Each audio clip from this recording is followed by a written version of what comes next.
what is it about faith that makes those people so resilient? A person who believes in an unseen realm, they believe in an afterlife, they believe in a creator, their life has purpose. The Christian imagination of the history of the prophets makes very little sense. I think it takes more faith to be an atheist than it does to be a believer, a blind faith. In the history of the West, atheism seems like a rational proposition because of its reaction to an anti-rational Christianity. If God is all loving, why is there so much pain in the world? The majority of the converts are women. How do we explain that if Islam is so oppressive to women? Even the sloppiness of Marxism to say that there can be no virtuous rich people. Islam proves that to be incorrect. Islam has a positive relationship towards local cultures. Beans and toast, right?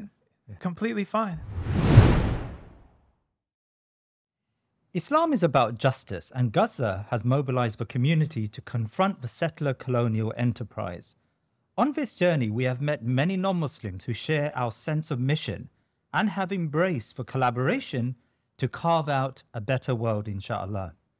I have experienced as a result of these past 15 months that we have had a huge following among such principled people, trying to understand what motivates those in Gaza and beyond who stand up for justice. Today, I would like to put some of the common questions I have received from intelligent non-Muslims to Imam Tom Facchine. Imam Tom Facchine is Research Director at the Yaqeen Institute. Imam Tom, assalamu alaikum wa rahmatullah, and welcome back to the Thinking Muslim. Wa alaikum assalam wa rahmatullah. Pleasure to be here as always. Well, it's wonderful to have you with us, and Jazakallah khair for joining us today. And I really want to talk about some of these common questions that we get countless times on our show.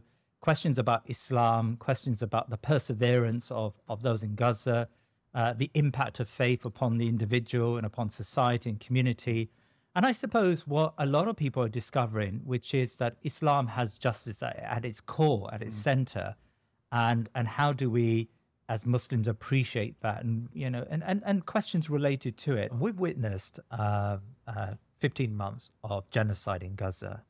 And it's you know, we come across so many non-Muslims who observe the resilience and the strength and the faith of those in Gaza and marvel at just how that comes into existence. Like, what is it about these people that allows them and enables them to remain so strong until today? I mean, if you listen to an ordinary Gazan, of course they will be traumatized by what's happened to them.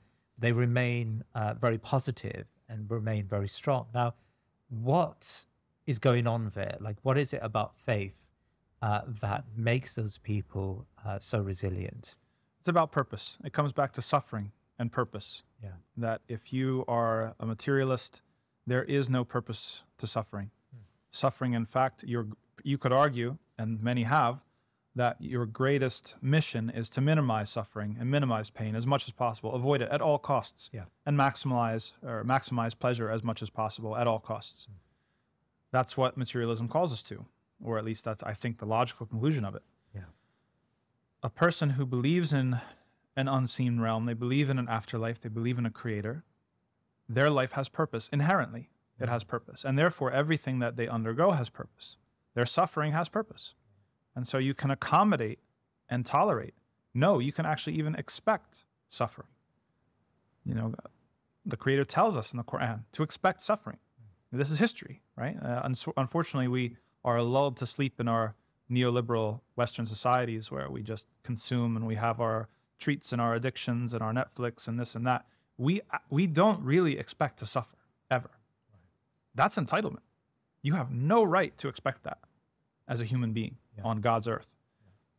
So there's a betrayal almost that a materialist might feel when they undergo. And that's why there's the pity party. Why me? Why is this happening? Whatever. Have you ever seen a clip from anyone in Gaza saying, why me? Where's God? No. They might express disappointment at the solidarity of other people to not intervene. They have. But the words on their lips are oriented towards the afterlife and understanding that this has an essential purpose in their ultimate journey to the afterlife and what's going to happen in that afterlife. I suppose the first thing to start with in any conversation about Islam is truth, because we as Muslims believe that Islam is true. It's a truth, right? Just explain that idea of Islam's claim to righteousness, to truth. Very good. I think that Islam proceeds from, it's not just an assumption, it's a reality, a perception of reality that I think is true, that everyone worships something, that worship is ubiquitous. And for someone who maybe is uninitiated or an atheist or doesn't believe in God or the afterlife, that might seem counterintuitive. Yeah. But that also suffers from our lack of understanding the breadth of what it means to worship. The core of worship is obedience. And so everybody obeys something. Mm-hmm. So the claim of Islam, or at least the assumption that it proceeds from, is that everybody obeys something. And everybody has a moral duty to introspect and look at what is it that you obey at the end of the day. What's the thing that wins out? Is it a code of ethics? Is it your body, like what the urges of your body, whatever you desire? Is it your ego? Is it pleasing other people? It could be a multitude of things. Is it nationalism? There are several things that could fill this. And the call of Islam and the mission of Islam is to take people from obeying anything else and to bring them to the obedience of the Creator. That's the simplest way that I could put it.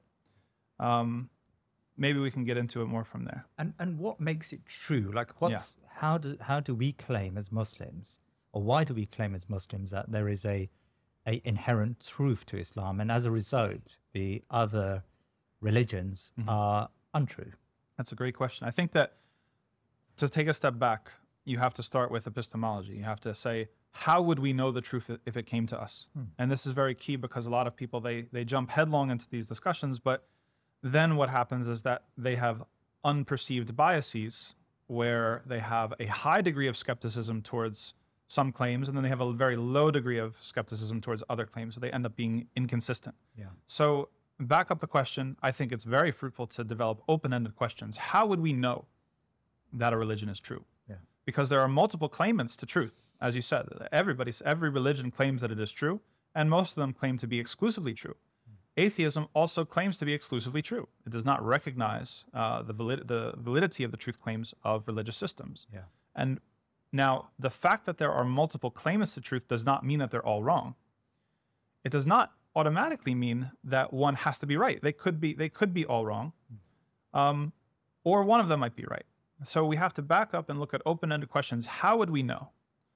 How would we know that one system or one claimant to truth is actually true or not? And if we can articulate those questions, then at least you can be fair. All right. And so there are several ways that we can look at the veracity of these different claims. Yeah. One is its correspondence to reality. And this is where I know you've got some questions that we'll get into later, where for people in the West, such as the UK and the United States and Europe, there's a lot of interference and background noise because our primary experience of religion is through Christianity. And Christianity, at least the received doctrine and even historical imagination of Christianity, does not conform to reality. At least what we have discovered as the human body of knowledge has accumulated over centuries was that the world of Christianity and the world as we experienced it and perceived it continued to diverge. And so the Christian system became less credible as those two worlds or bodies of knowledge diverged. However, we have to remind our European and American brothers and sisters that that's only one experience. It would be a mistake to overgeneralize that and say that all religion thus is the same as Christianity. Christianity is one experience of religion and there are other systems. Yeah.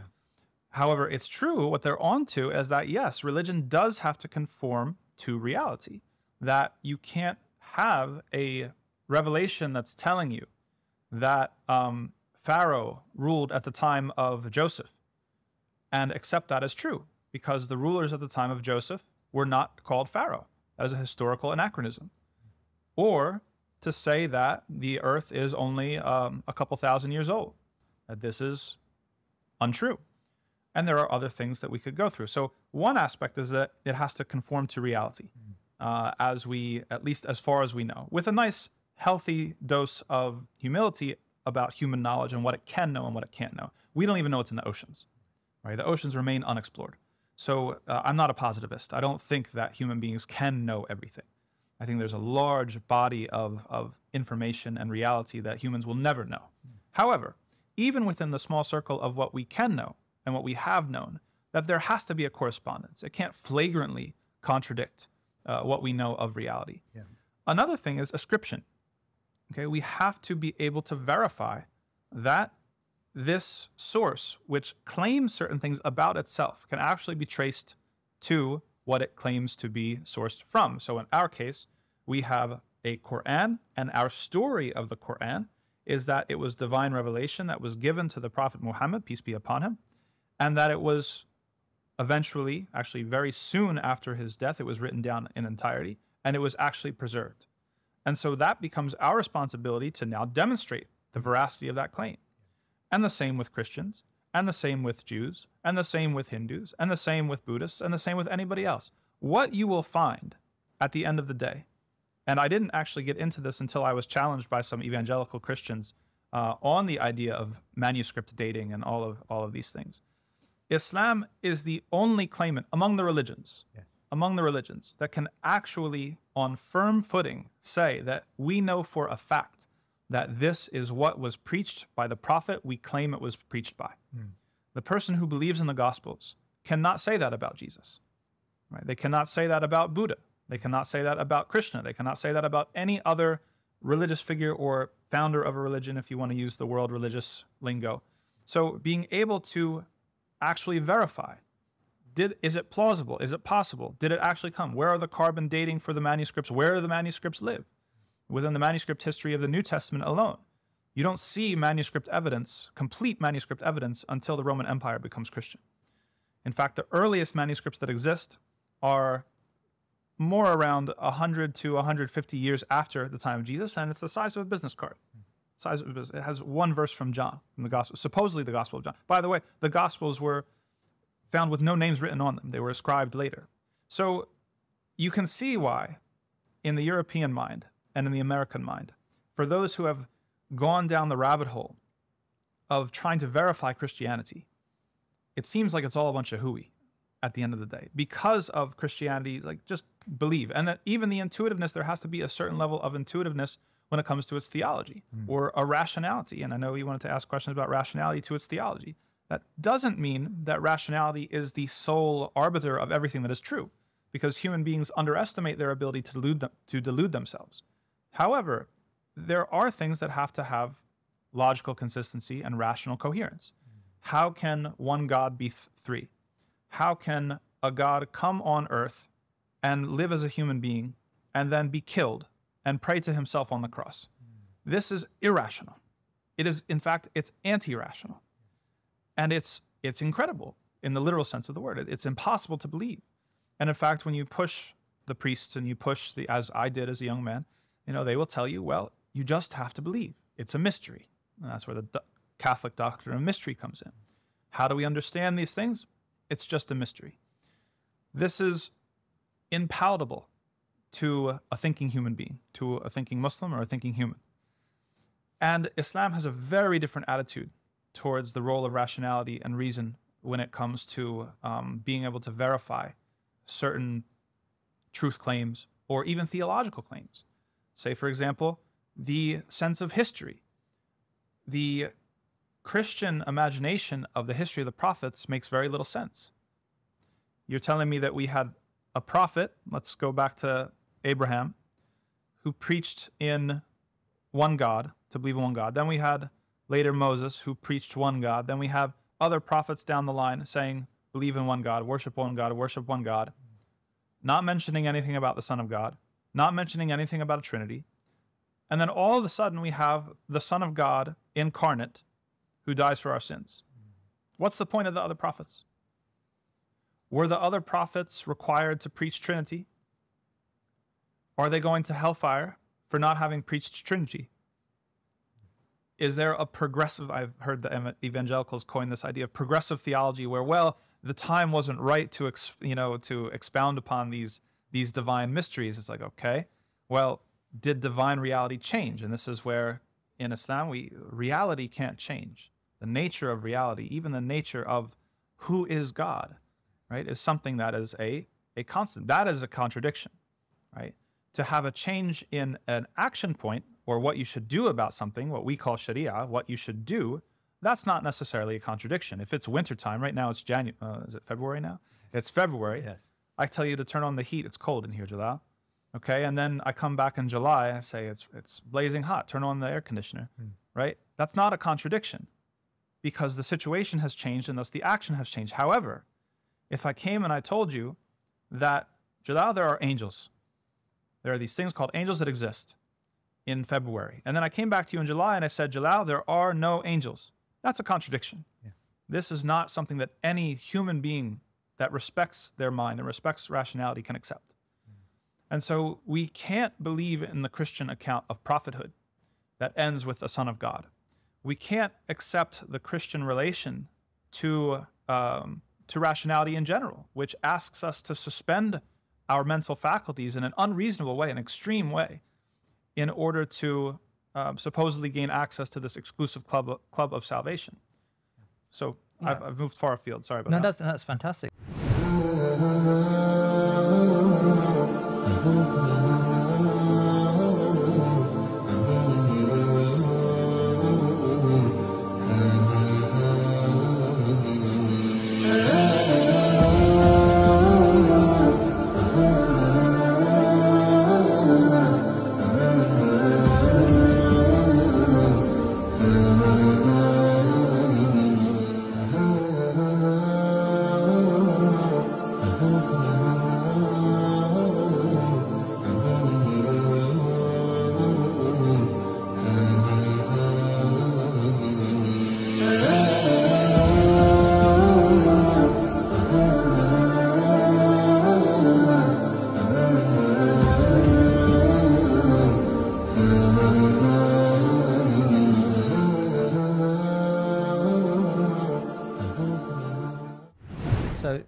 That's a critique of Christianity, and of course, many Europeans and North Americans will will have that background. But of course, you have a lot of people who are atheists who come to that conclusion. But there are too many internal contradictions within Christianity, to place it as a religion that one needs to follow and abide by.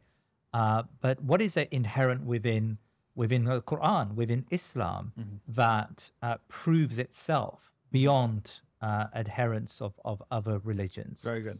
I'll even back that up one step further and say, why should we even suspect that there is anything divine? This is actually a very important illustration of why intellectual history is very important to understand. Words like faith used to demonstrate, they used to be used in a different register than they are today. They used to carry a different connotation. Faith used to be understood as a virtue of the heart, not as a cognitive set of propositions that you ascribe to or think are true. There's a world of difference between the two. Now, where the rubber meets the road with that is when you look at the created universe. I used to work in restaurants as a waiter for many years. Really? And I had a colleague who was a composer. Okay, because when you're a waiter, you have some sort of thing that you're hoping to do later. Yes. And he was an atheist, and I was a new Muslim. And he asked me one day. He said, "What do you see when you see the universe?" And I said, "I see order. I see complexity. I see a level of complexity and harmony that doesn't make sense, that shouldn't really exist, that has no right to exist." Yeah. Right? It's a miracle that anything exists at all. Because logically speaking, it would be much more probable even that nothing should exist.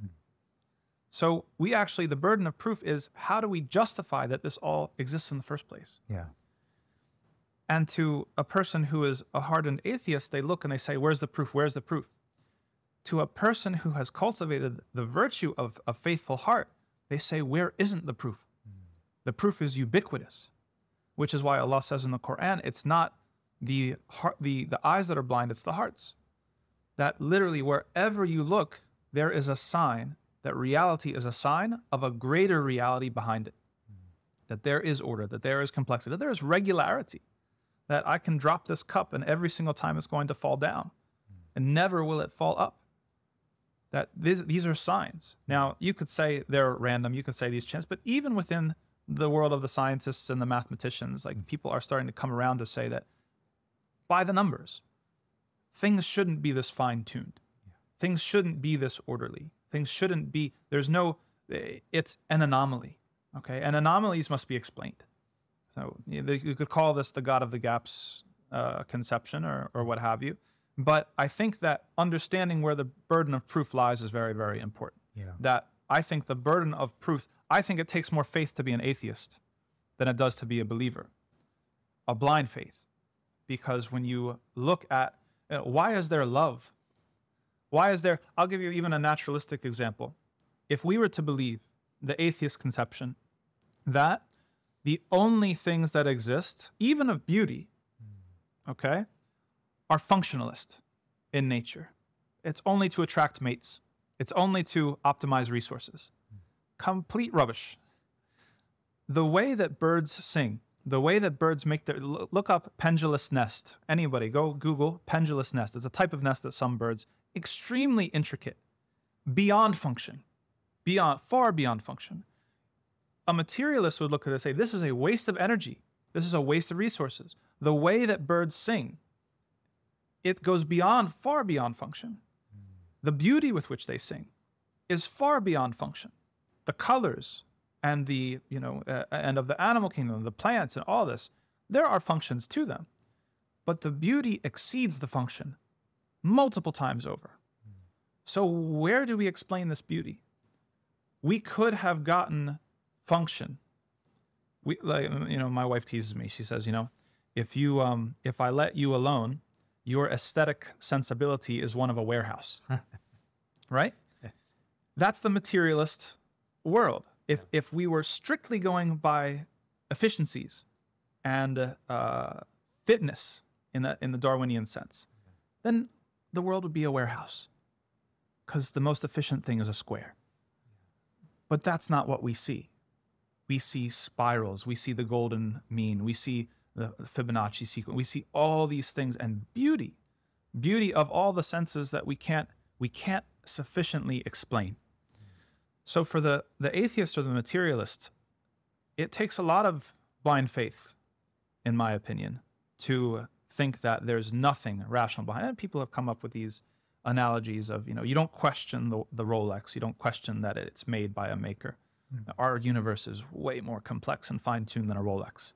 And somehow it's become, this is why intellectual history is important, because you can't separate the emotional component to the reaction against Christianity and its anti-rationalism from these postures of your sensibility of what is more rational to believe in.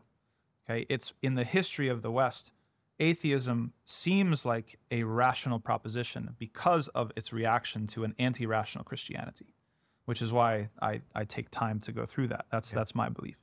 Now, specifically to the Quran. Yes. Okay, why Islam? What's in the Quran that would speak to these realities? Well, as we said, it has to comport to reality, and no one has yet found something that was 1,400 years ago. It was revealed and brought to earth.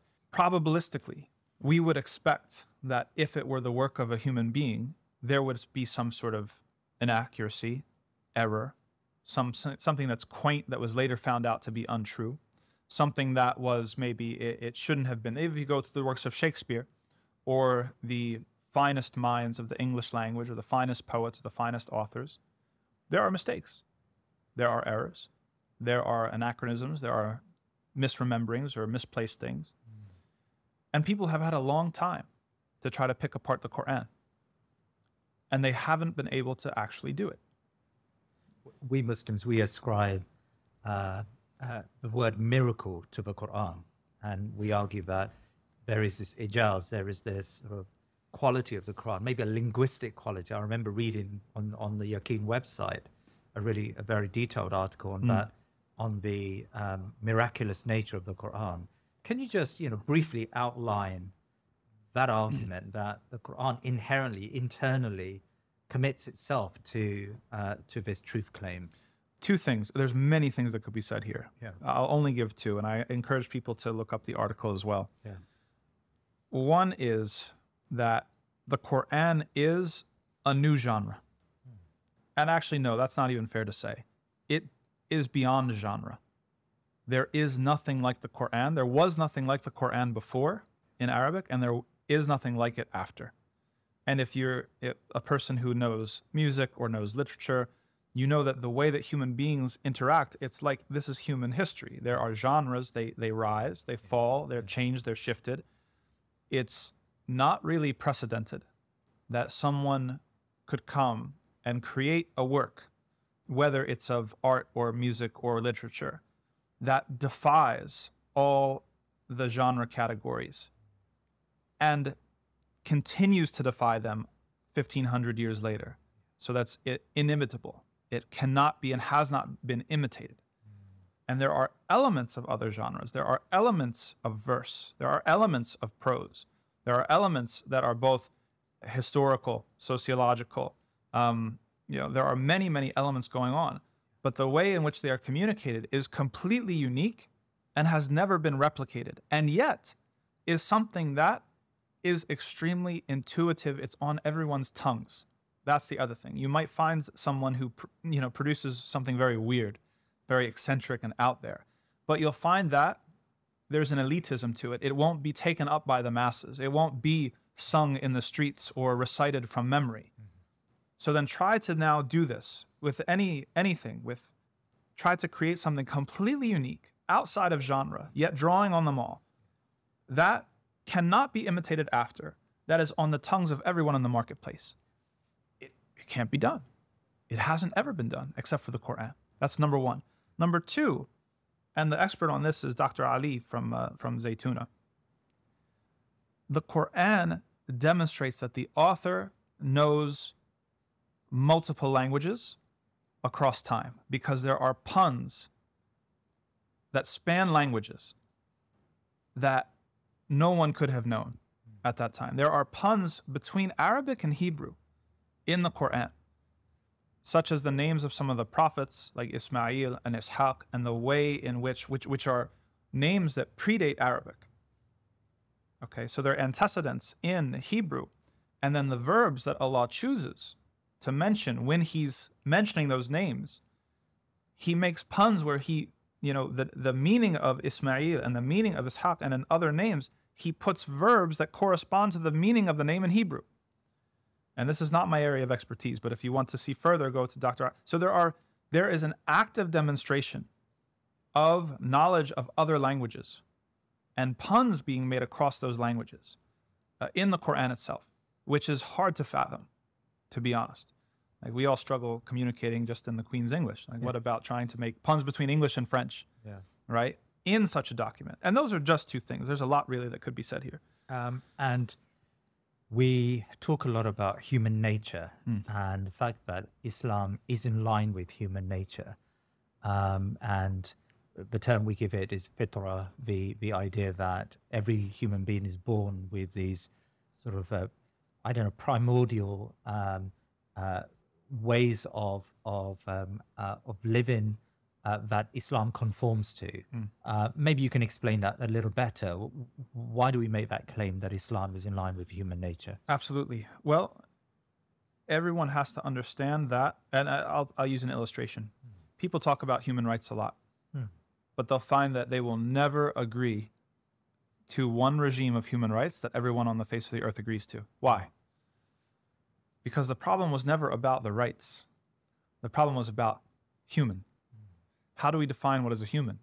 What's our sense of anthropology? What all goes into making up a human being? There's vastly different understandings of that. And some of them are strictly materialist. We're just stardust that came into, was arranged in this fashion, and now we're consciousness. We haven't figured out exactly how, but consciousness somehow arose from the firing of neurons, and we can find a mechanism, a materialist mechanism for everything that we experience. That's hard materialism. And then there are other ways to think about it. Now, science has come a long way, and seems to be coming to a point where they talk about the God spot. They talk about, Chomsky and the predilection for language acquisition and these things that, again, defy explanation and show that we have a hard wiring for morality. And this is truly what differentiates us, that the materialist world, if you go through materialism, there is nothing that separates us from the animals. There's nothing. Maybe culture, but culture is weak and it's very, malleable. Yes. Is that true? Does that conform to what we experience? There are tremendous acts of sacrifice and selflessness and goodness that we find among human beings that are inexplicable if we are only material. That there is a hard wiring for morality that defies self-interest in a narrow materialist sense.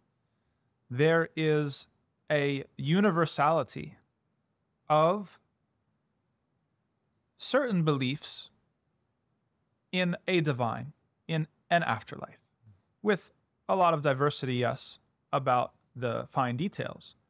But if you go back within human anthropology, the law of the day and the law of the human being, some people have coined this term, instead of Homo sapiens, it should be Homo religio.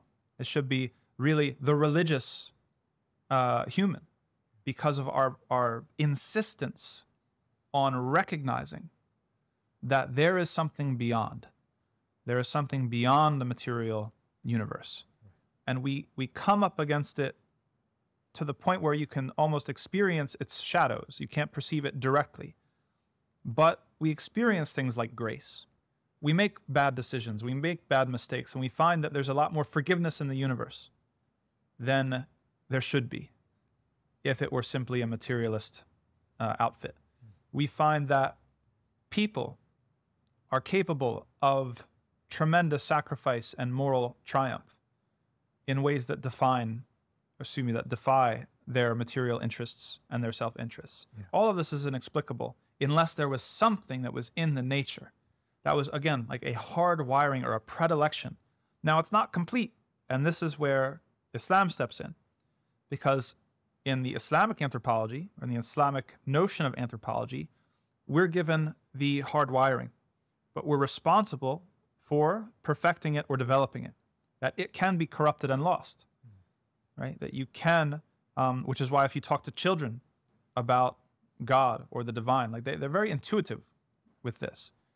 It's the older people that, if they've been indoctrinated within a certain way of thinking, or they've had a traumatic experience with Christianity or a different form of religiosity, or Islam, and some of the ways that Islam is lived in different places, that they then can squash this.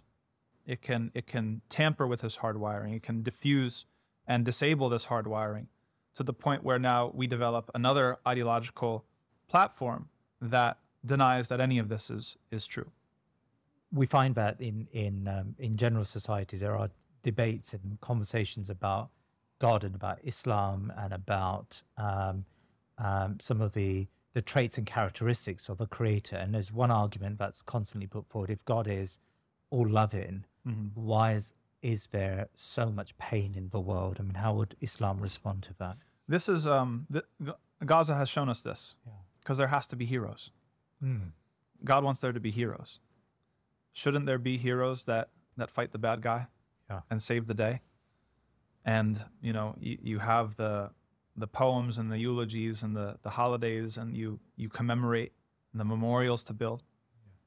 Without evil, there is no triumph of good. In fact, the whole concept of good becomes moot and indistinguishable. There's just monochrome. We don't have a monochronistic existence. That there has to be an opportunity for greatness. And it's in the times of challenge and hardship and evil, the temporary triumph of evil. And that's the key, I think, that people don't realize. And maybe people within their own personal lives, they despair and they fear that evil will triumph indefinitely. Yeah. And that is a scary proposal. But we don't find that, even in history. If the materialist account of the world was correct, then the worst tyrants should never have fallen. Then they should have ruled in perpetuity forever, eternally. Yeah. How do they fall? By what mechanism do they fall? This is divine providence. There's some sort of intervention that is divine. It's also historical. That plants the seeds of the downfall of tyrants in their arrogant actions and in their oppression. And the opportunity that it gives is for the heroes to come forth so that people will have good examples to follow and understand clearly the difference between right and wrong and how to model themselves. When we talk about evil in the world, can we say this evil comes from God, comes from the Creator? Or do we argue this evil comes from the human beings who conduct this evil? It's somewhat semantic in the sense that God wills, or we could say permits, evil to occur. However, it has a purpose. And I think that's another major difference between the materialist mindset and the believer's mindset. Yeah. Evil has no purpose within a materialist conception of the universe. Within the believer's conception, everything has a purpose. And so even if God permits evil to exist, it is purposeful. Yeah. It serves the purpose of distinguishing between those who have put in the work. And here's the other aspect to it. When evil temporarily triumphs, it shows the preparation, what the people have put forth. How have you invested in yourself?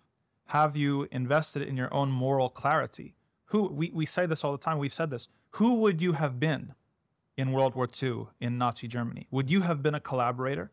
Would you have been part of the regime? Would you have resisted against it? Who would you have been? And unfortunately, we reduce this to an infinitesimal moment of action. It's not. It's a body of work and preparation. It's a moral portfolio that you would have been depositing into for years. That's only made manifest with your action. Your preparedness will show on the day when you actually have to make the tough decision. And that is why the temporary triumph of evil is essential to demonstrate who has made that preparation and who has not, right? And the only people who will actually make those investments and make those deposits are the people who believe in an afterlife. And that is something fascinating in the Quran, very, very interesting. When you see so many times when the Creator speaks in the Quran, you would imagine almost, and sometimes in the West we have this conception because of the Old Testament of a selfish God, of a jealous God, of a very anthropomorphic God. You would almost expect God to speak in such a way as to highlight the belief in Him as opposed to the other aspects of faith. In the Quran, you find even more of an emphasis on the belief in the afterlife than on the belief in God Himself. Not that that's not important. That is very important. It's essential, actually. Yeah. However, the belief in an afterlife specifically, and in an unseen realm generally, which is actually the first characteristic of a believer in the Quran that's mentioned in the beginning of Surah Al-Baqarah, the second chapter of the Quran, when Allah describes the pious. What's the first characteristic of piety that He mentions? Believing in the unseen. He could have said believing in me, all right? He could have said believing in the prophets. He could have said believing in this. No, in the unseen. Because if you believe in the unseen, generally, and you believe in the afterlife specifically, that creates the type of person with the motivation and the compass and the purpose that understands that they are to make those deposits and those investments so that when the time comes when evil temporarily triumphs, they demonstrate that. And Allah already knows, the Creator already knows who has made the deposits and who has made the investments and who hasn't. But He wants to manifest it and demonstrate it to everybody else. So that who gets remembered in the movies, who gets remembered, Ertugrul, now, we have the Turkish series and we have all these, who gets remembered and who will fade away? Liberalism tends to place Islam and religion in this irrational bucket. Yeah. And you can't really rationally have a conversation about religion as you can about, say, capitalism or about Marxism, wherever it may be. We tend to resist that. Explain that. Like, why do we resist this idea, Absolutely. that this notion that Islam is should fall into that irrational bucket like other Sure. religions? Yeah, I mean, well, that's a trauma response to Christianity and its sophistry. Ah, You know, I mean, the Christianity hid behind an anti-rationalism to paper over the contradictions of its theological program, which is a huge conversation that maybe another time we can have as to those influences and where they came from, because they don't come from James. They don't come from the brother of Jesus or the original disciples. There's several vectors that play into this anti-rational Christianity that became the dominant Christianity and eventually perverted the message that Jesus was charged with. But when it comes to Islam, actually, your rationality is one of the key tools that you have been gifted in order to obtain your salvation. Allah says in Surah Al-Mulk, He gives us a situation where we see the regrets of the people who end up in the hellfire. And they have two regrets. وَقَالُوا لَوْ كُنَّا نَسْمَعُ أَوْ نَعْقِلُ. They said, if only we had done one of two things. If only we had listened, and that symbolizes almost like the blind obedience, which is not wrong. أَوْ نَعْقِلُ. Or if only we had used our reason. So there's a recognition. And how many times in the Quran does the Creator say, if only they used their reason, but they don't use their reason? That we have a fundamental understanding that rationality is a faculty and a tool that the Creator put within us as a potentiality to be used for a specific purpose. Or we could say multiple purposes. But the chief purpose, the most important purpose of that rationality is to bring us to know our Creator and our own purpose within this creation and our own telos, where we're going. Why are we here? And what do we have to do to get to the place that we want? To bring us to the door of faith, yes. But also because I think a Christian, should just read the Quran, especially because the tone and the approach of the Quran is completely different from the Bible. The Bible reads like dry history, and like this happened, and then this happened, and so begot so-and-so, begot so-and-so. It's hard to believe that this is the word of your Lord. In fact, the official Catholic doctrine is that this is not the literal word of God, that this is the inspired word of God sent down to men. The Quran is completely different. The tone and the voice and the address, it is your Creator speaking to you directly. And the things that the Creator asks you to do are to look at the natural world, look at history, look at the people who have gone before, and use your reason. These are signs that God has put in the creation for you to reflect. That when you ponder upon them, you are brought to the door of faith. If you are internally calibrated correctly, if you haven't squashed that potentiality inside of you, or you haven't had a traumatic experience from from somewhere else, it should bring you to the door of Islam, which means submission, to the point where you recognize, oh, there's this whole body of reality that I can't access without revelation. No matter how much we discover, positivism is not true. We can't learn everything. There's an unseen reality beyond what we can sense, beyond what we can measure, beyond empiricism. And the only link, the only chain to access that knowledge is revelation, is the communication sent from the divine. And then there's the process of verifying that revelation. Obviously, we need to make sure that it's authentic. However, the fact that that exists, that's the first purpose of rationality and reason, is to bring you to that submission. Yes, I know what I don't know. I can't know everything. I know what I don't know, and I recognize my dependence upon revelation in order to understand some of those things, the most important of those things that I can't know by myself, in order to obtain salvation. The second purpose is within the application of the religion itself. Okay. Understanding the desire or the will or the wish, let's say, I think better, the wish of your Creator. What does your Creator want from you? What does He want you to do? How does He want you to act? How does He want you to treat your parents? How does He want you to treat your relatives and your neighbors? How does He want you to make a living? What are the boundaries? Now, if we were literalists, and there is no such thing as a literalist, many times in translation, people will try to say, oh, this group and this group are literalists. Very, very few Muslims throughout history have been actual literalists. What we find is a body of principles, some of which are explicit and some of which are implicit, some of which are limited and some of which are typological. that are meant to be extended. That this is what keeps the religion relevant. That it has the internal mechanisms and the tools within it that can be applied to future circumstances as they continue to develop. And it takes your rationality and your reason to be able to do that, to be able to take something and to extend it or to apply it into a novel situation, or to understand how the various aspects of the Quran, or then if you bring in the Sunnah, the Hadith, the sayings of the Prophet ﷺ, how they interact. Some specify general statements made elsewhere. Others further inflect statements made elsewhere. And so this is an operation of the mind. This is an operation of rationality and reason. And so we have, I mean, it's not an accident that within Christian Europe, they were burning scientists at the stake. Whereas in the Muslim lands, the scientists were also religious scholars, right? That's a civilizational difference. And it shows, I think, you will know a tree by its fruit, and you will see the different attitude towards human knowledge and rationality by what these two civilizations produced.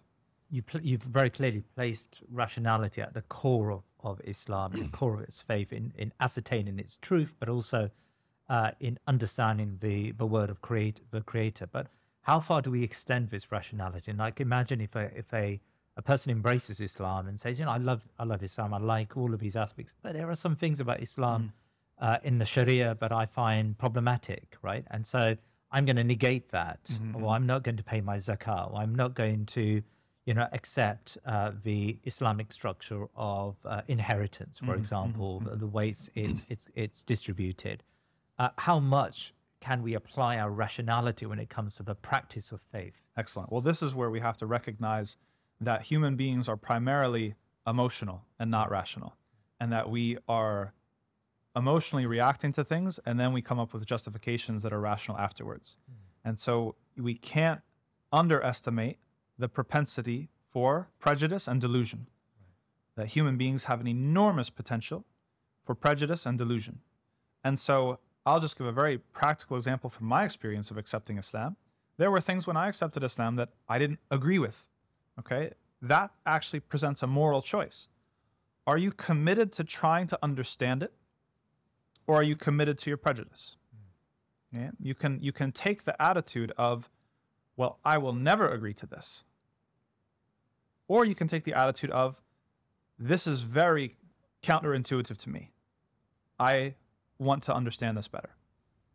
And so even the many things that Westerners find counterintuitive, such as the asymmetry of gender rules in the Sharia, that women are not the same as men ontologically, nor teleologically, in the sense that when it comes to what's expected of us, there's asymmetry there.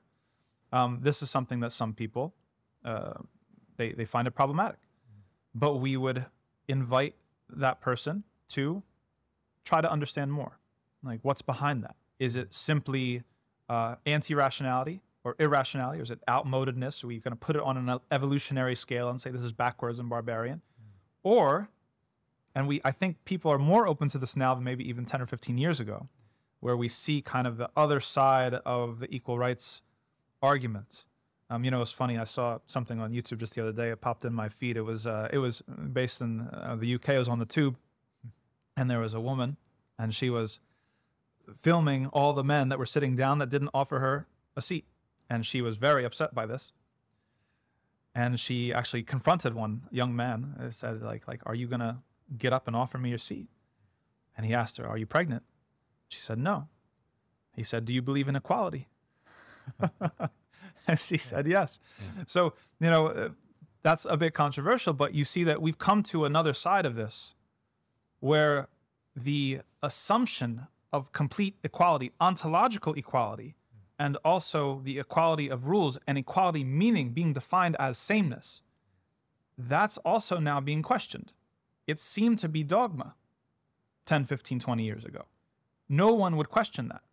Now that we're on the other side, we're like, oh, actually, there might be something to chivalry. There might be something to an asymmetrical treatment of genders. Not in a patronizing way, certainly not in an oppressive way, but at least it opens the conversation. Again, people are welcome to explore. but we have to be committed to understanding. Okay, plummet, go all the way, dig deep. And that was my, just to be frank, that was my attitude towards Islam. When I first came to Islam, I wanted to understand, and there were things that were very foreign to me. I mean, New Jersey, United States, born and raised, like completely, I had no experience of any foreign cultures or foreign religions. I had no idea what Islam was. Yeah. So some things were very foreign to me. But I told myself there might be questions, even when I went abroad to study the deen formally, to study Islam formally, there might be questions that I have that I might carry for years, that I might not understand until 5, 10, 15 years. But am I committed to understanding? Alhamdulillah, by the grace of God, I was committed to understanding to the point where I see the difference in my prejudices then and my prejudice now. My prejudices now. I'm sure I have prejudices now, but there's change, and when you understand the internal rationality of something, how it makes sense, how some things that appear to be something, you're really being triggered by something else. Well, this looks like this that I'm familiar with from Western history or from European history or from British history or from US history. But then when you dig deeper and you understand how all of these parts relate in an integral whole, then it's a different scenario. What I find interesting, and I wonder whether there is an explanation to this from a Quranic perspective, is when a non-Muslim embraces Islam, even those questions fall into place quite quickly, and it sort of they begin to submit. Submission, I suppose, is one of the key principles of belief in Islam. They tend to submit to those problematic or ideas that they originally found problematic. For example, a woman in hijab or whatever it may be, or salah and prayer, and going on Hajj or fasting in Ramadan. That seems to become second nature to that person. You meet them a few months later, and it just makes perfect sense to them. Not only that, Jalal, the majority of the converts are women. Right. The vast majority. Yeah. How do we explain that?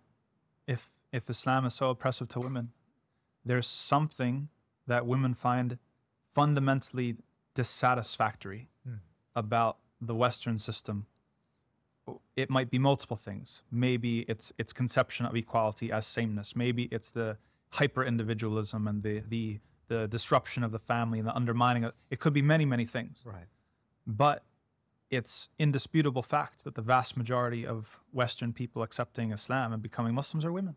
Is it better for some people to remain non-Muslim, even though they marvel at this experience that they've witnessed in Gaza, and they have an affinity to Muslims and Islam, and they love the justice that comes out of Islam? But I suppose in their mind, they think if you become a Muslim, you become less of an asset in Western society. Like, how do we weigh up the political gains versus the individual gains? There's two dimensions to this. So everyone will be improved by Islam. We know that because the Prophet Muhammad ﷺ, he said that the best of you in Islam are the best of you before Islam. Yeah. That Islam will only refine you further. Whatever good qualities you have, and this is also one of the most reasonable and I think common sense assertions of Islam, that it doesn't have a monopoly on good in the sense that there is good in other people of other faiths. And actually, you will never find a religious text that is more charitable towards people of other religions than the Quran. You see the Creator giving reminders, even when he's criticizing, sometimes harshly, the innovations and the accretions and the heresies of previous faith communities. There will be reminders, explicit and implicit, not all of them, that some of them are truly righteous. Some of them are people that pray at night and people who are they return their trusts and they fulfill their promises and things of this nature. You won't find that in any other religious text, explicitly enumerating the praises of other people that belong to other religions. Right. So Islam will improve everybody who accepts Islam. Yeah. You have good. There is good outside of the Muslims. There are people who are honest and trustworthy and moral and righteous and have a sense of sacrifice. That's wonderful. Yeah. And we would say that those are things that Islam calls to, and that Islam will help you develop even further. So if we mean that some people should remain non-Muslim, no, you should accept Islam. Right. However, when it comes to publicizing your Islam, then that's something different. That there are situations where people have hid their Islam or kept it secret, and that plays a strategic advantage. This even happened at the time of the Prophet ﷺ. The ruler of Abyssinia, who the title was Najashi, that was a Christian kingdom. And he accepted Islam, but he kept it secret. He was the head of a Christian nation. And he only revealed it on his deathbed. That was a strategic decision that is warranted, and that's okay. So that's justifiable. And you could argue that there are situations where that is advantageous. However, when it comes to your own, what we call suluk, your own wayfaring, your own program, your own journey to the afterlife, Islam will only help you. Whatever good that you have right now, whatever of virtue you already have right now, Islam will accelerate it and further refine it. Is there a wrong way to embrace Islam? I mean, for example, someone may embrace Islam and like some aspects of Islam, but still remain wedded to, I don't know, racist ideas or nationalistic ideas or chauvinistic ideas. I mean, is that a problem? Everybody's on a journey. I wouldn't say that there's a wrong way to embrace Islam. I would say that Islam is a process. And yes, there is a moment of conversion in the sense that you now become part of and accountable to a community of believers, that is a moment. However, the actual process of reconciling yourself with divine teachings is a long process. And with every person who has converted, and with people who were born into Muslim families, there are people who they don't, women who don't wear the headscarf, or people who don't pray, or men who don't do what they should be doing. Lots of things. So they themselves are on a process of trying to reconcile themselves with what God wants from them. And the same is true for anybody else who accepts Islam. Now, you could argue, and this is important, that everyone has a moral duty to attempt to engage in that journey and to progress on that journey. It would not be correct to accept Islam and just say, but I'm still going to just have this forever, these other ideas that maybe contradict Islam. There has to be an openness to challenging oneself, whether you're coming from the left or the right, whether you're coming from various problematic ideologies or even less problematic ideologies. But there is a duty there. However, we can't be hasty and throw people out. Because at the end of the day, Islam is about truth more than it's about a tribe. That there are, if you go back to the original generation of Muslims, there was someone who he made it to paradise without having ever prayed a single prayer. He was someone who woke up one day and he accepted Islam, and then there was a battle and he died on the battlefield. There were people who the Prophet ﷺ would even say, so-and-so has some jahiliyyah in him. And he has these aspects of pre-Islamic thought, that there's some things there that are not 100% aligned with Islamic teachings. And even in a hadith, the Prophet ﷺ said that my nation, there are 4 things that my nation will not give up from the time of jahiliyyah. That there are aspects, whether it is excessive pride in one's lineage, which he enumerated, or insulting other people's lineage, was another thing. Or you could say tribalism, I think, is more literal. You could extend it to nationalism. These are things that even the Prophet himself, sallallahu alaihi wasallam, forewarned us that people are going to have a really hard time kicking these. And in fact, they're never going to be entirely gone. So if we get into the situation where, we're purity checking people, and it's like, well, wait a second, you're not a real convert, right? That's dangerous business.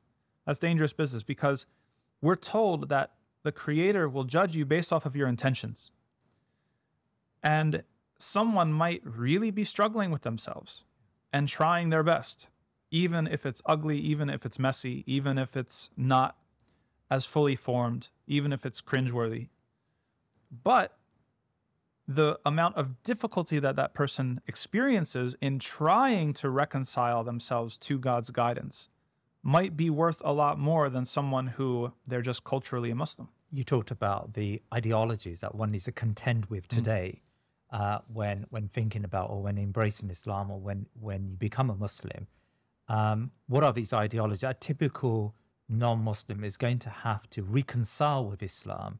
What are these ideas that one needs to think about challenging, I suppose, when one embraces Islam? Yeah.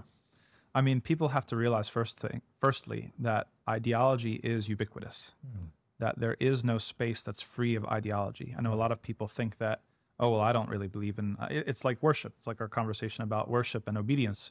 Everybody worships something. Everybody obeys something. Everybody is sculpted by ideology. Yeah. Right. So the understanding, you either know it or you don't. That's the thing. So it's either in your scope of awareness or you're completely oblivious to it. And so the first step is an introspection and taking stock of the different intellectual forces that shape you and make you up, and that informs your biases and your prejudices and your principles and your things. And there's usually a cocktail, usually multiple ones that are in play. Yeah. So I just want to put that as a caveat, because sometimes people speak of ideology as if, there's some people who are affected and other people who aren't. No, there's no space. Everyone is. Right. So this is something that is universal, that everybody has to grapple with, at least to develop a diagnosis of themselves. Now, where do you start? I mean, we just mentioned nationalism.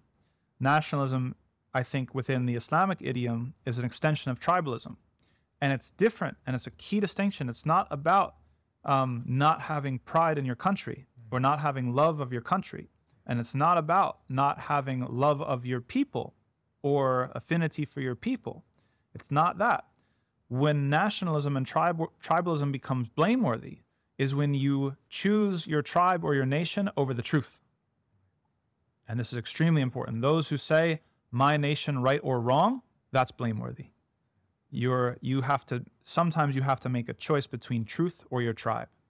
And if your answer is my tribe or my nation, no matter what, in the sense that I refuse to even speak out, I refuse to even criticize, right? And this is an important thing for people in the UK and the US to understand, that just because a Muslim is critiquing the foreign policy of the United States of America or the foreign policy of the UK, it doesn't mean that we hate England or that we hate America or that we hate these sorts of things. I'm from the United States. You'll see in the comments, I'm sure, in the comments of this video, go back, let's deport them. Where am I going to deport me to? New Jersey? Yeah. Like, you can't deport me anywhere. Yes. My family's been in the U.S. since 1905, right? Like, there's nowhere. I am fully from that place, right? And so we can't conflate this idea that any criticism is treacherous or is betrayal or is treason. That would be lunacy.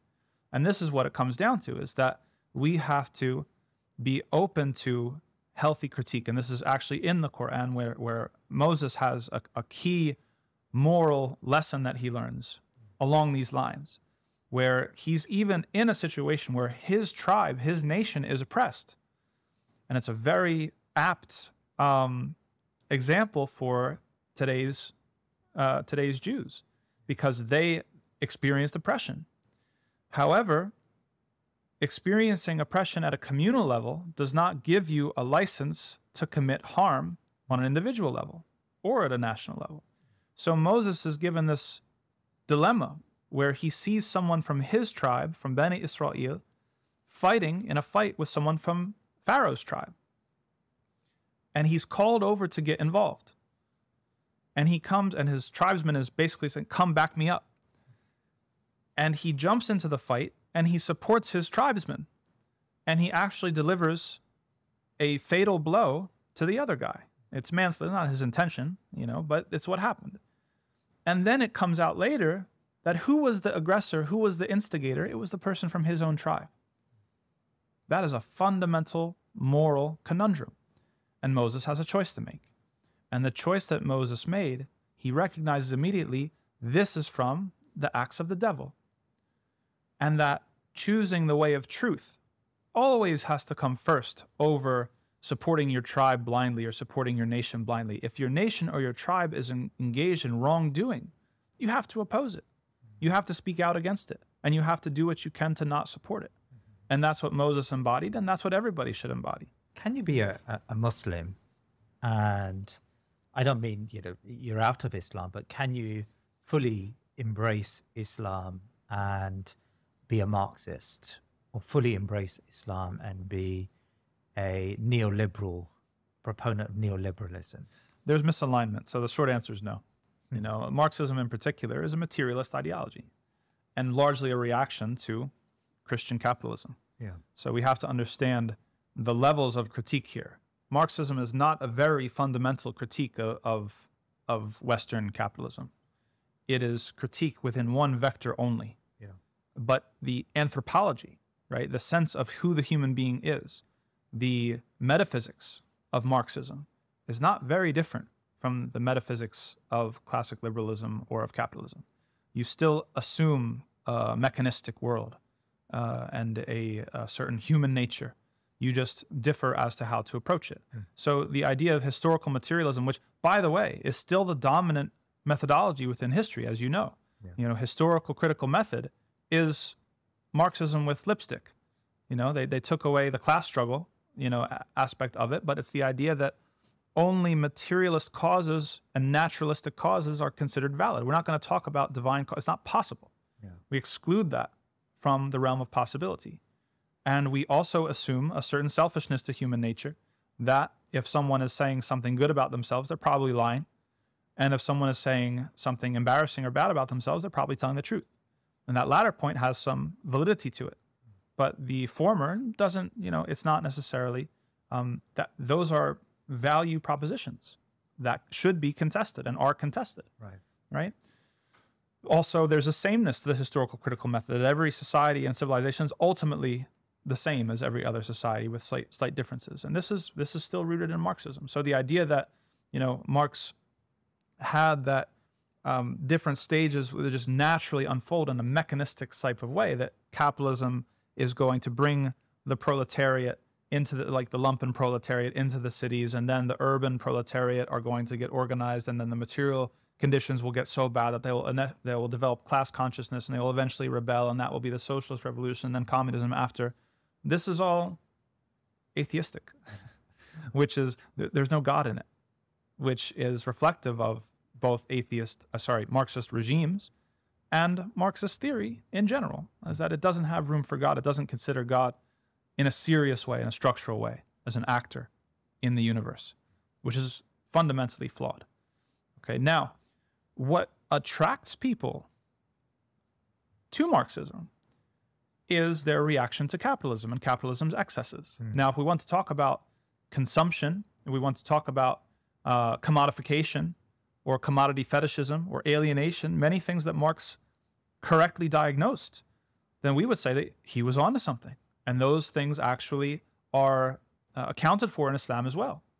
And that whatever you think is true of Marxism is stated, or I should say not subjectively, objectively, what was true about Marxism in his diagnosis, Islam accounts for without any of the baggage. The idea of only consuming what you need, the idea of balancing between private property and collective rights, the idea of public goods, the idea of the commons, these sorts of things. We have to be careful, because when you're in the realm of human-made ideologies, usually what you find is a wildly swinging pendulum between one side or the other. So you have the hyper-capitalism that the individual can own in an absolute sense, anything. Destroy it if he wants, monopoly if he wants, the worst type of slavery if he wants, whatever he can get away with, essentially. And then the reaction to that, property is theft. Yeah. Right? That's an overreaction. It's an overcorrection. Even if you're able to diagnose certain things about capitalism and capitalist society that were correct, about the constant commodification. We see that now. We see Uber and Lyft and all of these companies that have come up, the gig economy. We see new types of contracts. We see now you can pay someone to stand in line for you, right? Soon people are going to be selling off parts of their body for advertisements. Who knows? This is the unchained commodification. Islam has limits to what can be commodified, right? Without going to the excesses that Marx went to, or later Marxists went to, when it comes to trying to abolish private property or ensure absolute equality in the sense of equal outcomes for everyone. So that's all in play, that people need to realize that you can decouple these things. You know, capitalism and Marxism, they are two ideologies, and they're made up of multiple components, and that some of those components might have more or less truth to them. But you don't have to accept the entire package. Yeah. And that if you're a full-blown Marxist, you have to realize that the conception of how history moves is an atheistic one, it's a materialistic one. Even the idea, a lot of people don't realize how indebted feminism is to Marxism, that the idea of women as a class, right? Just like the poor people as a class. Even the sloppiness of Marxism to say that there can be no virtuous rich people. Islam proves that to be incorrect, that virtue is a function that resides in the individual, and that moral choice happens at the individual level, and that everyone has a moral duty and responsibility, and you can transcend your class baggage or your race baggage or whatever. You have an individual mandate there, and that we don't broadly paint entire swaths of people as this is the oppressor class and this is the oppressed class. It's simplistic and it's not accurate, and it invalidates human agency. Right? So all of these things have to be seriously. A lot of people get into Marxism just because they see the injustice of capitalism. They have to realize all of what you're signing yourself up for. That these things they're overreactions, and they're sloppy, and they're very categorical, and that they don't map onto experience. And Islam offers an important corrective to both of them.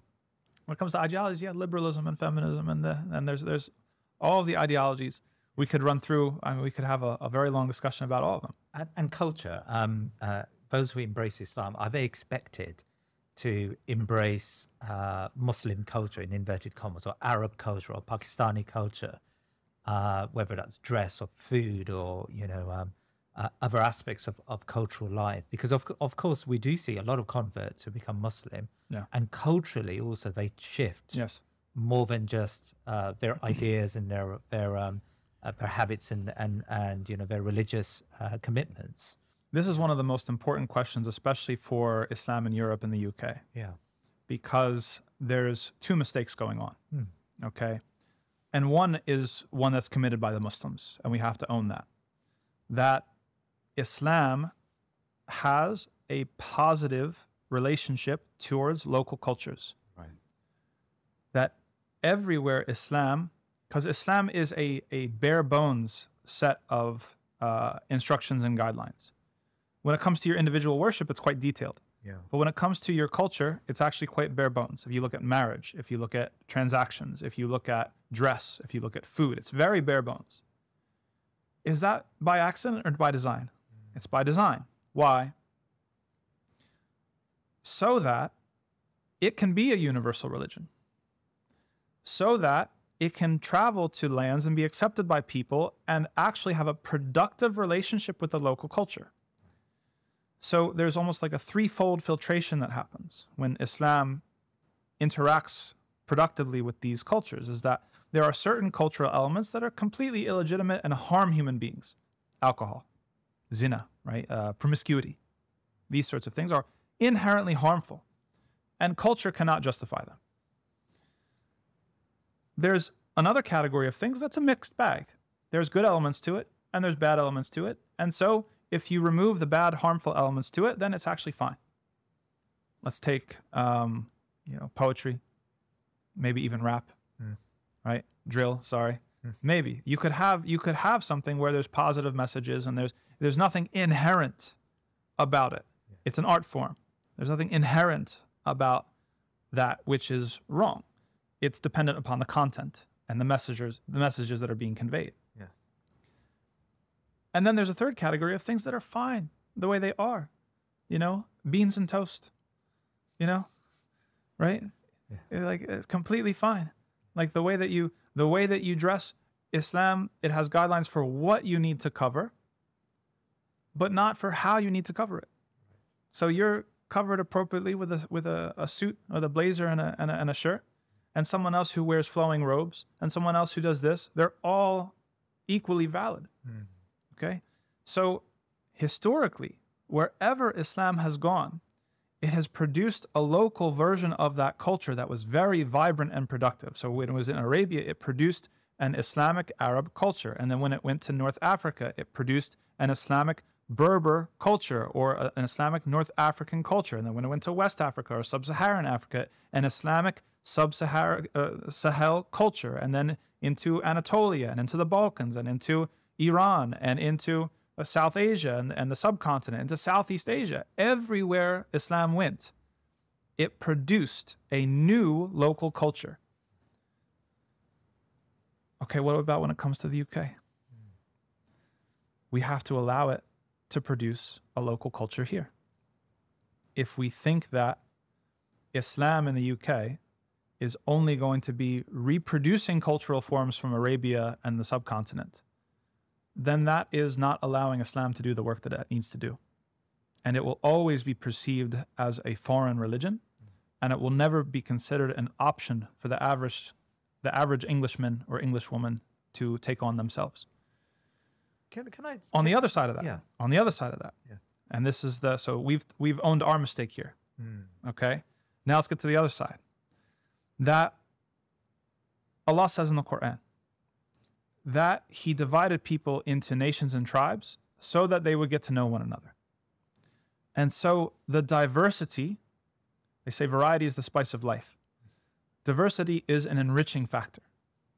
And in the age of ethno-nationalism, which is another ideology and one very problematic, we have experienced an intense homogenization of everything. Yes. Homogenization of language, homogenization of culture. My family, as I mentioned, came from Italy in 1905. There's a saying with the Italians. It said, there are no such thing as Italians except outside of Italy. Right? And Garibaldi, I believe, one of the nationalists, he said, okay, we succeeded in making Italy. Now we have to make Italians. It's a construct. There is no such thing as Italy, really. I mean, if you go, like the Venetians and the Sicilians are very different. My family comes from Veneto, right? They don't see themselves as having a lot in common with the Sicilians, right? They can't even barely understand each other before standardized Italian, and standardized Italian didn't really even pick up until the 60s and 70s, right? So these things are constructs. If you go to what does it mean to be British? How far are we going to go back? Are we talking about after the Norman invasion? So we've got Anglo-Saxon Norman culture. Or the Normans problematic? Let's just roll it back to the Anglo-Saxon culture. And before the Anglo-Saxon culture, we have the British Roman culture. And before the Roman invasion, it was just the Britons and the Picts and all these groups. You have to realize that these things are in flux, and that these things are socio-historical constructions, and that they're fluid. They're fluid. It's meant to enrich life. And the nation state, and specifically the ethno-nation state, has taken a snapshot. It's as if there's a whole movie and you took a screenshot of one frame that said, this is the only part of the movie we're allowed to play. They're having arguments in Italy about tortellini. If tortellini can have, halal meat inside of it. It's ridiculous. Tortellini, it can have anything inside of it. How old is tortellini? There were things before tortellini. Tomatoes didn't even come to Italy until after the discovery or exploration, quote unquote, of the New World. What were they eating in Italy before the tomato?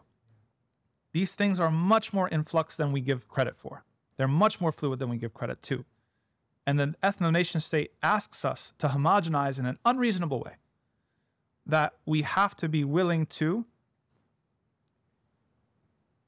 embrace a certain amount of variety as an enriching variety. Now, where the rub comes in, and where people in the UK feel it, and people in Europe feel it, is that their ways of life and that diversity and their own locally informed culture is being erased. It is being erased. But who's erasing it? Exactly. Who's erasing it? Is it the Muslim from the subcontinent? First of all, you shouldn't have colonized them if you didn't want them to come here, right? You're tired of the Somalis and Nigerians and the Pakistanis, you shouldn't have colonized them. Chickens coming home to roost, Jalal. But leave that for a second. The working class British person, what's the real threat to eliminating their culture? It's not the Pakistani and the Nigerian and the Bangladeshi. It's McDonald's. It's Coca-Cola. Globalization. It's globalization. Yeah. And there's a sense that some people are starting to see that, but they don't realize how under threat they are. Why can't you have big families? Why don't you have high birth rates? Why don't you have bigger families? Because neoliberal capitalism has squeezed you so tightly. You have to work so hard just to survive. Rents are out of control. Prices are out of control. They have set up the entire system to squeeze you so that you can barely even support yourself, let alone a family, let alone 5 children. That's why it's low. They've undermined your sense of what relationships and love should be through their Disney movies and this and media and culture. They've normalized indecency and promiscuity. They've normalized all these things. That's what is threatening your culture. That's what's threatening your viability. Not the people who have come from abroad. Now, and I'll take it one more step. Our duty is to make sure we don't get conscripted. And Muslims have to be careful because the left wants to conscript us and bring us in and make us fodder for that criticism. You see, that's the game. And there are people that there will be on the right and they'll look at that and they'll say, see, look, the Muslims are just part of this DEI initiative. They're going to force us down our throats. We're all going to be, doing these sorts of things imposed upon us. Minority rights, all of this regime. It's like they sense, it's like someone put a blindfold on them and they sense that something is wrong. But they're misdiagnosing what's exactly wrong. Us, we have to make sure that we're not conscripted into that. That we have to resist the enforcement or imposition of these different cultures that are coming in. It has to be mutually agreed to. It has to be mutually beneficial. It has to be a conversation. It has to be a dialogue. It has to be an exchange. Whenever that there is goodwill and exchange, when people feel like anything is imposed upon them and forced down their throats, there's always going to be a blowback. There's always going to be resentment. And so Muslims have to tread carefully as well. I mean, I've taught young adults, non-Muslims, and I've come across so many of them who don't actually have a culture anymore. And it's not because of Islam or Muslim, it's because of globalization. Yeah. And the other day, there was a good brother from America who sent out a tweet, and it was of an Englishman in a 3-piece suit, and he was very well manicured, and said, why don't Muslim converts look like this rather than wearing robes? Well, the reality is no one in Britain looks like that anymore. Most people look like the average American now in Britain, right? Or call that the Walmart outfit, right? They exactly. got their PJs in there in tracksuits. So in a sense, there isn't a culture here, and I suppose when someone embraces Islam, they interact with real cultures, right? And so it then just becomes clear to them that in a sense they're embracing a culture because they didn't have cultures previously. Yes. I mean, how fair is that? They feel a deficit, absolutely. Yeah. And they feel a lack, especially when you get into the families, when you see the way that the family, like when we grew up, in the 90s, we spent much more time with our cousins than we spent with friends or peers. It was only like we used to go and knock on each other's houses and, unannounced, no phone calls, obviously no cell phones. Like that was the norm. And I don't know, maybe I'm just, getting old but it seems like that doesn't happen a lot anymore. It seems like the family is fractured. The extended family is fractured. And the norms that they've sold us about life that, whether if you're from the village or you're from the small town in the north, you do well in school and you get to go to London and you get to go to uni in London. Good for you. And then you're going to settle in London, get married in London, and you're going to go visit your parents once or twice a year. That's what we were sold. Yeah. And it's the same that's true in the US. And we wonder then why our families are so frayed and barely hang on. You don't get together with the aunts and the uncles and the cousins. This is what is destroying us. And this is what's taking us apart. I have one final question for you. So, okay, alhamdulillah, you've explained what Islam is today, and there'll be many non-Muslims on this journey to think about Islam. What if someone comes to the conclusion, okay, Islam is right for me? Like, what are the practicalities? What's the mechanisms here? How does one embrace Islam? What's the next step for them? Islam is a long ladder. And the bottom rung is the shahada, is the testimony of faith. La ilaha illallah Muhammad Rasulullah. You believe in one God. You're only going to worship one God, the Creator. You're not going to worship anything else or obey anything else. And you believe in all the prophets, and the last of them being Muhammad and what he brought, alayhi salatu wasalam. That brings you into the door. And then there are a lot of rungs to climb. And some of those rungs you should climb if you're conscientious, though it might take you time. And other of those rungs you might never climb. And that's okay. Obviously, the prayer is the most important next rung, because just like you wouldn't accept a relationship with a spouse that only called you when they needed you, or once a year or twice a year, there's a certain minimum requirement that relationship requires to maintain. The same with your Creator. Your relationship with your Creator has a minimum requirement of what it takes to maintain that relationship. And the Creator told us how much it is, and it's 5 times a day. You need to connect with your Lord 5 times a day. That in itself is a process for people. And I know when I was a convert, it was a process for me too. So it doesn't mean that you have to, day 1, day 2, but you should have that as a goal to progress to. Yeah. And then the rest of I call them the 5 pillars for a reason. Then if you happen to have surplus stagnant wealth of a certain amount for an entire year continuously, then there's a 2.5% mandatory alms that you would pay. You might qualify for that or you might not. You might qualify to receive it, right? Depending on your financial situation.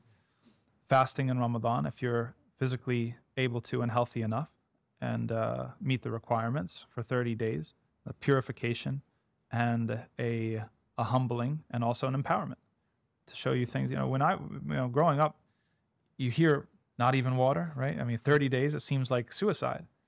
And then you see the weakness of human beings because you see how dependent you are on God's provision, but you also see the strength. 30 days, you can do it. And you realize that, skipping a meal is not the end of the world, that you actually can survive on that. And a pilgrimage if you're able to, once in your lifetime. It's a pretty sweet deal.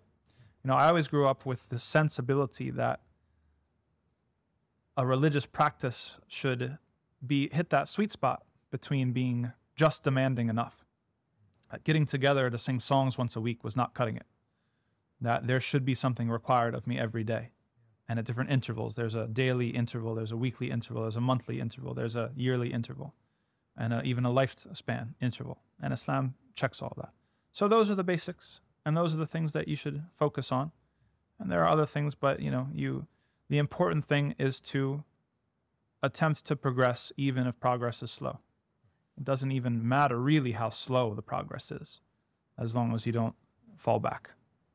Imam Tom Facchine, thank you so much. Jazakallah khair for your time today. Ameen. Thank you so much. Please remember to subscribe to our social media and YouTube channels and head over to our website thinkingmuslim.com to sign up to my weekly newsletter. Jazakallah khair.